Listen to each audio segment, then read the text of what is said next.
우리 이렇게 사시불공하다 보면 이렇게 주문이 여러 군데 나오잖아요. 지심정래 공양은 이제 이렇게 7번을 지심정래 공양을 하는데, 그거 다 하고 나서 승가의 아정까지 다 하고 나서 일어나서 바로 주문을 외우잖아요. 보공양진언을 외워요. 그 다음에 보해양진언을 외우고, 그 주문을 왜 외우냐? 주문을 안 외우고 그냥 이제 말 수도 있지만, 주문을 외우는 건 내 마음을 더 드러내는, 나의 마음을 더, 간절함을 더 드러내는 효과가 있어요. 원래 이렇게 주문도 언어 중에 하나예요. 그 산스크리트어, 인도의 이제 고대어 중에 하나인데요. 산스크리트어를 한문으로 하면 범어라고 불러요. 범어. 범자는 하늘 범자거든요. 하늘의 언어다. 주로 이제 이렇게 그 브라만들이 주로 쓰는 언어들이었고요. 그러니까 고급 언어였던 거예요, 당시에. 우리가 이제 언어도 고급 언어가 있고 저급 언어가 있고 이렇게 서로 나누는 건 별로 좋은 게 아닌데, 이 브라만이 쓰는 언어를, 산스크리트어를 고급 언어로 이렇게 하는 것은 높다라고 하기보다도 이제 언어 쓰임새가 제의식이 많아요. 제의식이.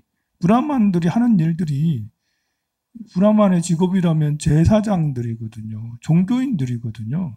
그리고 힌두인들의 종교 의식이라는 게, 종교인들이 하는 게 주로 제사를 지내는 거예요. 그래서 여러분들이 혹시 바라나시 같은 데 가게 되면 강가에 제사를 막 지내는, 뭐 이렇게 우통을 벗고 와가지고 향불을 하고 해가지고 막 제사를 지내는 분들이 있어요. 브라만이라 할 수가 있거든요. 근데 제사를 지내는 의식이 대체로 언어가 축약이 돼 있고 함축적이고, 어떤 정신세계, 신과의 연결, 뭐 이렇게 정성을 다함, 뭐 이렇게 그, 그 정신세계, 신들의 언어, 이런, 우리가 이제 하늘의 제사를 지내는 거니까 주로 신들에게 제사를 지내는 거니까요. 아무래도 신들하고 통할 수 있는 그런 언어를 쓰기가 쉽잖아. 물론 이 브라만이 신하고 통하는지 안 통하는지는 브라만들의 능력에 따라 다르겠지만, 그래도 그런 언어를 쓰려고 노력을 해. 그래서 이 산스크리트어는 대체로 그렇게 언어들이, 나도 산스크리트어를 공부하진 안 해봐서 안 해서 정확히 이럽니다라고는 할 수는 없지만, 추측컨대 정신세계 쪽의 언어, 신들의 세계 언어, 뭐 하늘 세계 언어, 뭐 이런 거랑 좀 유사한 그런 걸 알 수 있죠. 그리고 실제로 이렇게 우리가 쓰는, 우리 경전에서 한 번씩 이렇게 자주 쓰는 반야 같은 거는 그대로잖아요. 본래 인도말 그대로 번역이 안 돼가지고 번역하기가 어려운 거예요. 반야를 지혜라고 하기가 어려운 거예요. 그 위에 다른 것들도, 보시도 인도말이지. 그 인도말들이 꽤 이렇게 되게 많은데요. 옴 같은 이런 것들도 번역하기가 어렵고, 훔 같은 이런 것들도 참 번역하기가 어려운 거예요. 이제 뭐 이렇게 이 바즈라, 뭐 금강저라고 번역을 하는데, 이것도 역시 금강저라고 번역을 하면 우리가 잘못 생각할 수가 있거든요. 본래의 뜻하고 왜곡되는 게 많아요. 본래의 뜻은 굉장히 여러 개, 한문도 보면 법이라고 돼 있으면 이 법이 불법을 말하는 건지, 뭐 헌법을 말하는 건지, 아니면 그냥 이렇게 세상 일체의 모든 법을 말하는 건지 참 애매하기 어려워서 법을 우리말로 번역하기가 어렵잖아요. 그래서 주문들을 번역하기가 상당히, 중국어로 번역하기도 어렵고 한국어로 번역하기도 참 어려워서 그대로 쓰게 되는 거예요.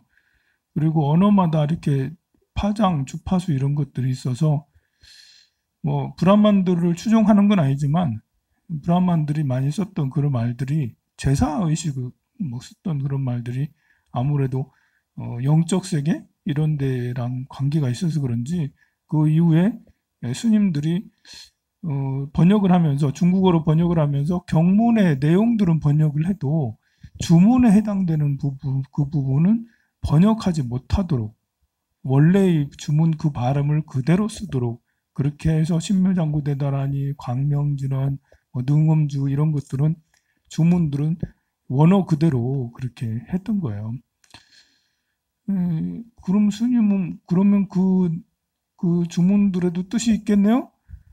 이렇게 뜻이 있어요, 주문마다. 왜냐하면 옴, 바라, 도비함 이러면 옴하고 훔에 뜻은 있어도 번역이 어려운 거예요. 이제 옴에는 많은 뜻이 있고 훔에도 많은 뜻이 있기 때문에 그러니까 스스로 만약에 내가 나는 신묘장구 나무라 타나타레게야 나마갈랴 바르기 대세바라 이거 뜻을 알고 하면 사고 싶어요. 라면 스스로 옴이 뭔지 암묵화가 뭔지 예, 그 나무라 다나다라 야야 야마갈랴 이런 거 하나하나를 스스로 공부해서 스스로 새겨가면서 해야 되는 거지.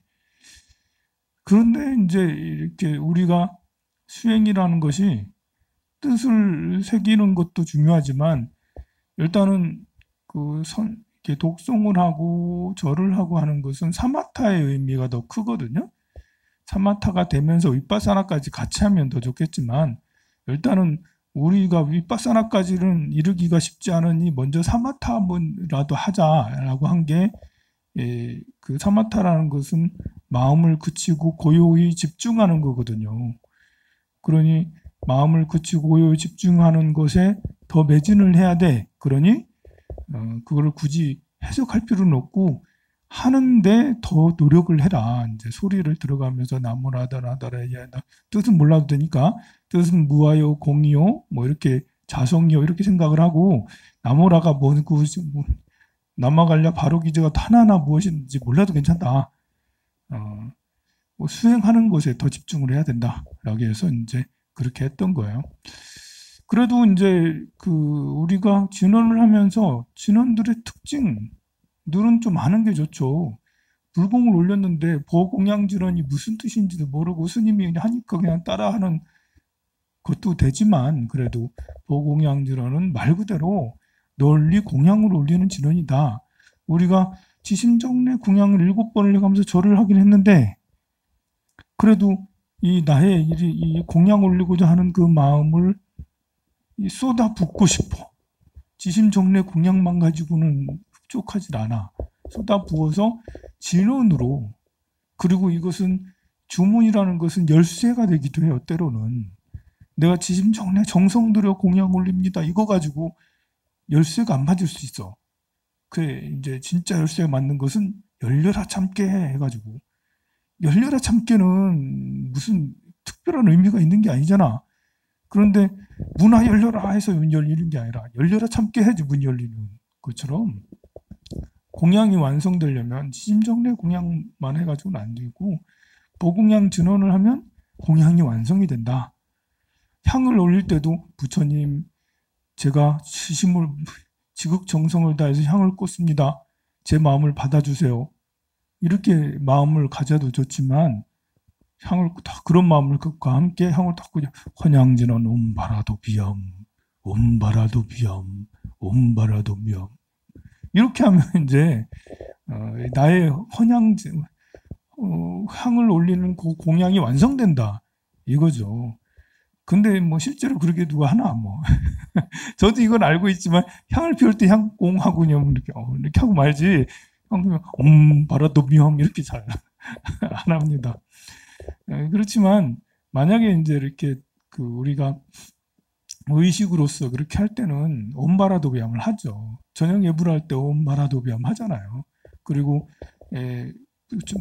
여러분들이 부처님한테 쌀 한 개를 올리면서 저 부처님한테 어디서 쌀 공양 올립니다. 부처님 받아주세요. 이렇게 그런 마음 말은 안 하지만 그런 마음으로 올리잖아. 그럴 때 더 낫다면 그런 마음과 함께 오마나 바라 삼바 도공양지는 오마나 삼바라 바라옴이랑 오마나 삼바 이렇게 하면 더 낫지. 근데 그게 되냐고. 내 혼자서는 그렇게 하기 잘 안 돼. 그렇지만 우리 다 같이 의식으로 이렇게 할 때는 온바라 도비암처럼 보공양지론도 오마나 삼바바바라움 이렇게 하면서 이제 갖고 이렇게 더 하는 거고요. 그래서 사실 여럿이 같이 의식을 하는 게 완전한 거예요. 혼자서 하면 그렇게까지 잘 안 하게 되잖아. 그리고 이제 보혜양전원도 내가 쌀을 올리고 난 다음에 보공양, 부처님 저 공양 올립니다. 그리고 저 회양할게요, 부처님. 온 세상이 공덕이 널리 갖게 이런 말 잘 안, 그런 생각을 잘 안 하게 되잖아요. 근데 의식을 하게 되면 보회양전을 하게 돼. 옴 삼마라 삼마라 삼마라 맞나? 중간에 하게 되면 자꾸 기억이 안 나. 그 보회양전을 하게 되는 것도 그래서 하는 거예요. 공양을 올렸어요. 공양이 완성이 됐다고.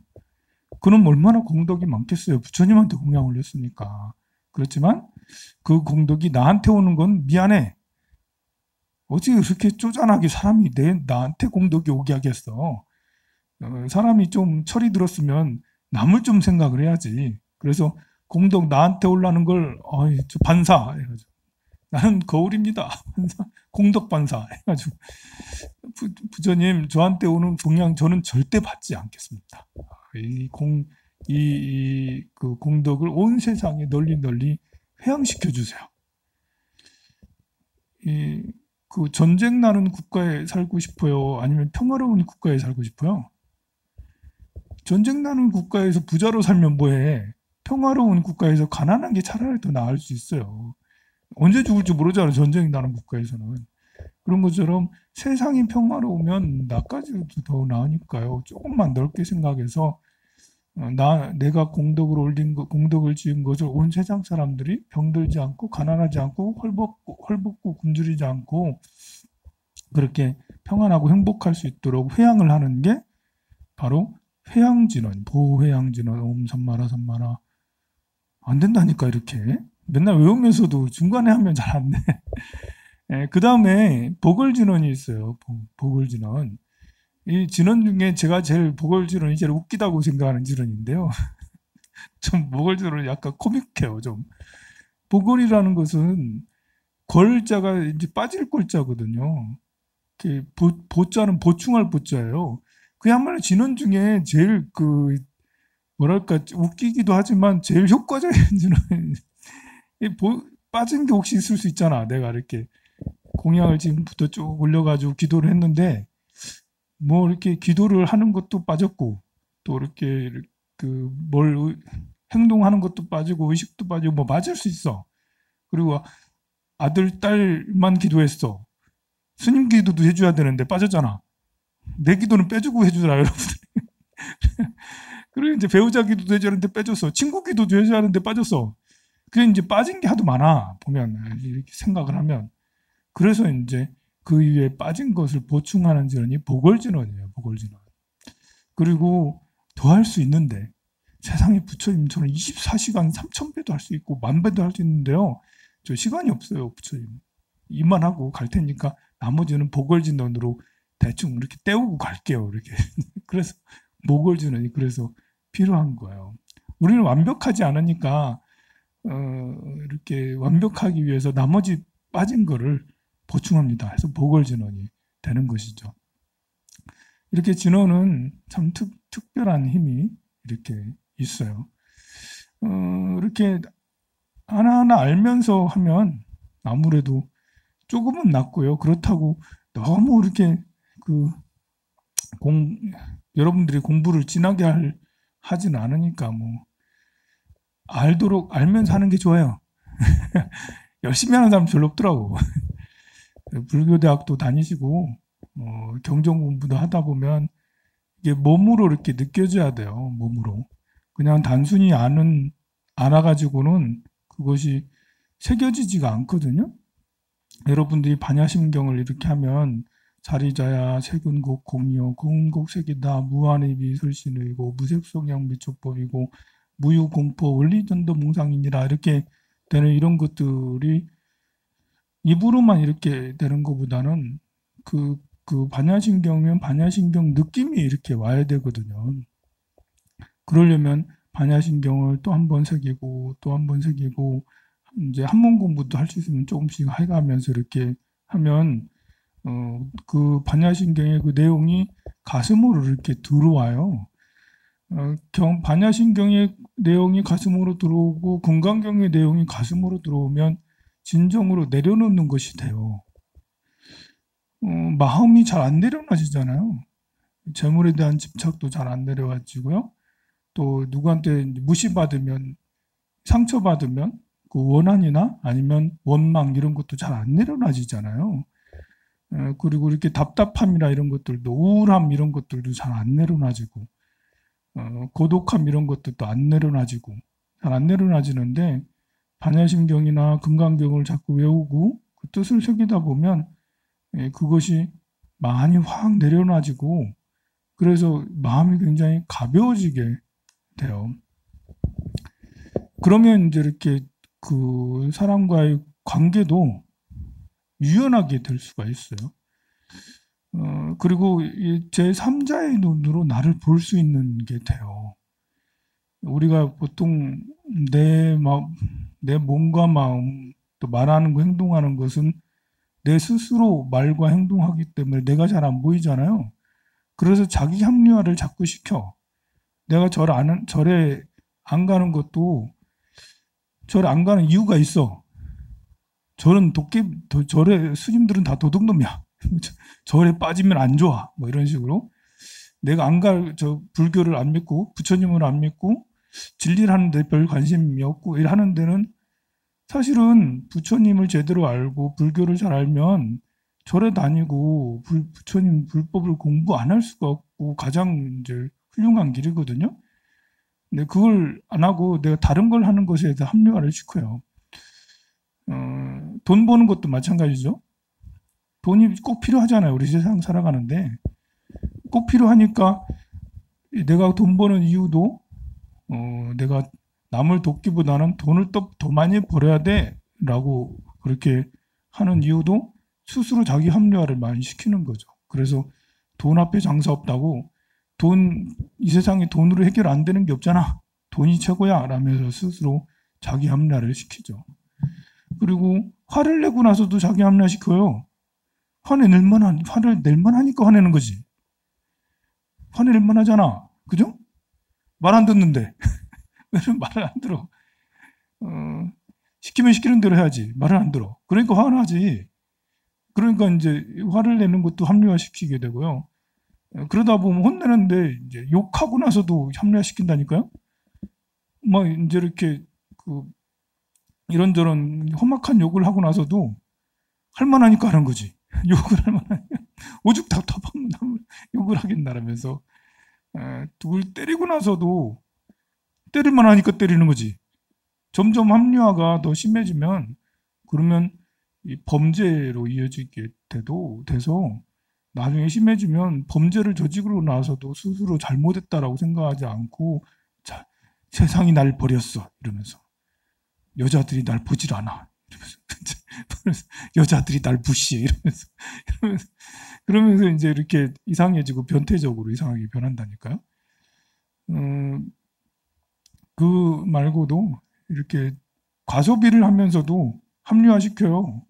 또 먹는 것도 과도하게 많이 먹거나 폭식을 하고 나서 자기 합리화시켜 내가 얼마나 스트레스 받았으면 먹겠어 이러면서 폭식하는 것도 자기 합리화를 시킨다니까요. 이렇게 그 카드를 100만 원을 끌고 나서도 후회는 하지만 그래도 좋잖아 이러면서 내가 힘들어 죽겠는데 이거라도 해야지 이러면서 이제 합리화 시킨다니까요. 그리고 뚱뚱해도 제가 잘하죠. 이렇게 제가 뚱뚱한데요. 배가 이만큼 나와 있는데요. 사실 부끄러운 거죠. 이렇게 출가한 스님이 돼가지고 스님들은 본래 이렇게 대모처럼 꼿꼿하고 이렇게 바짝 마르고 이래야지 이제 진짜 스님이지. 나처럼 뚱뚱하니 동글동글 해가지고 이러면 이게 출가에 수행하는 수행자라 하기가 어려워요. 그런데도 혼자 자기 합리화해가지고 그래 이만하면 좋지 않아? 그러면서 둥글둥글하니 괜찮지 않아? 또 어떤 사람은 이렇게 뚱뚱한 사람도 좋아하더라고. 우리 현묵고사님 얼마나 멋있어요. 이렇게 멋있잖아 저래도. 그래가지고 뭐 우리 고사님도 배가 이렇게 나왔는데 나도 뭐 이렇게 스스로 자기 합리화를 시켜서 때로는 과도하게 자기 제어를 하지 못하게 되는 경우가 많아요. 그런데 불법을 공부한다라는 것은 이렇게 제3의 눈으로 나를 보게 되고 자꾸 알아차리게 시키니까요. 내가 화를 내면 화를 알아차려. 내가 식탐이 일어나면 식탐을 알아차리고 내가 누구를 미워하면 미워함을 알아차려. 시기 질투를 하면 시기 질투를 하면 알아차려. 알아차려서 그것을 평정한 수준으로 제어할 수 있는 수준으로 할 수 있는 게 그게 바로 중도거든요. 중도라는 거는 A와 B의 가운데 얘기보다는 내가 뭔가 일어났을 때 알아차려서 그것을 조절할 수 있는 게 중도예요. 적절하게. 화가 일어났으면 화를 제어해서 화를 지혜로. 화가 일어난다는 것은 마음에 뭔가 열이 일어난다는 거거든요. 열이 일어나는 건 나쁜 거 아니에요. 나에게 충돌이 일어나요. 충돌이 일어나는데 상대에서 화가 나. 그러면 금방 알아차려서 이 화는 어디서 왔는가를 잘 생각을 해보면 화가 녹여져서 오히려 자기 참여가 되고 상대를 더 이해할 수 있게 된다고요. 화가 나지 않으면 상대가 이해할 수가 없어요. 누가 나를 욕해. 나를 때리려고만 하고 있어. 아니, 나를 무시했어. 무시당할 때 제일 화가 많이 나잖아? 황산 스님을 무시했어. 얼마나 화가 나. 그런데 무시받는 그 순간 마음이 나도 뚝 일어나잖아요.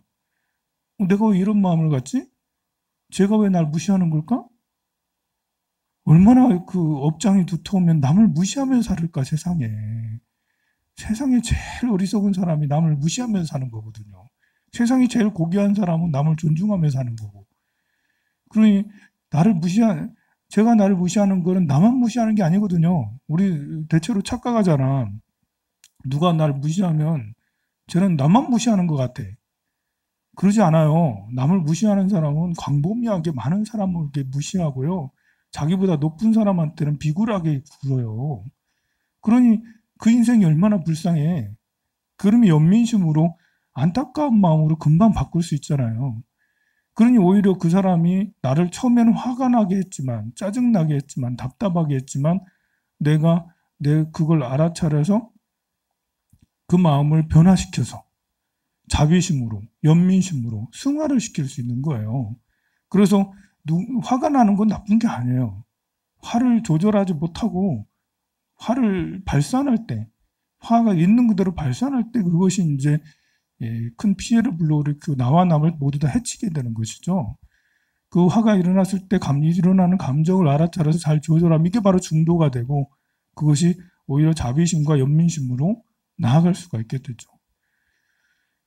먹는 것에 대해서도 마찬가지죠. 식탐이 막 일어나 이런 것들도 내가 알아차려서 적당히 잘 먹게 되면 오히려 몸과 마음이 더 가벼워져요. 근데 식탐을 참지 못하고 더 많이 먹어보면 몸이 뚱뚱해지고 답답해지고 뭐 이렇게 머리가 띵하니 이제 자야 되고 뭐 이래야 되거든요. 그러니 그런 식탐도 그렇고 또 과소비도 마찬가지거든요. 과소비하고자 하는 욕구, 충동이 일어나죠. 저도 지름신에 약해요. 제가 이렇게 보면. 지름신에 강한 사람 아무도 없을 거야, 아마. 지름신이 내리면 안 다를 거예요. 우리 스님들은 특히나 지름신에 약해요. 왜냐하면 앞뒤를 가릴 필요가 없잖아. 여러분들은 세상에 걸리는 게 많아요, 보면. 뭘 사면 누가 잔소리해, 옆에서. 왜 엄마는 그런 걸 샀냐고. 저는요, 잔소리 하는 사람 없어요. 저 혼자잖아요? 그냥 사요. 간혹 이제 이렇게 택배가 나한테 안 와가지고, 택배가 저 밑으로 가가지고, 사람들이 봐가지고 좀 그렇지. 그래, 이제, 우리는 또 이렇게 그 말고도 다른 걸리는 게 없으니까, 또 이렇게 양육해야 될 이런 것들도 별로 없잖아요. 그러다 보니까 스님들 성격이 좀 급해서 그러는데요. 여러분들도 주변에 걸리는 게 많아도 지름신이 이렇게 강림하면 계속 사야 되잖아. 특히 이제 여성들은 그래도 살림꾼이니까 좀 덜한데 남자들은 이게 잘 제어가 안 되는 경우 많아요. 그래서 보살님들이 거사님들한테 맨날 뭐라고 차를 한 대 지름신 내려가지고 하지.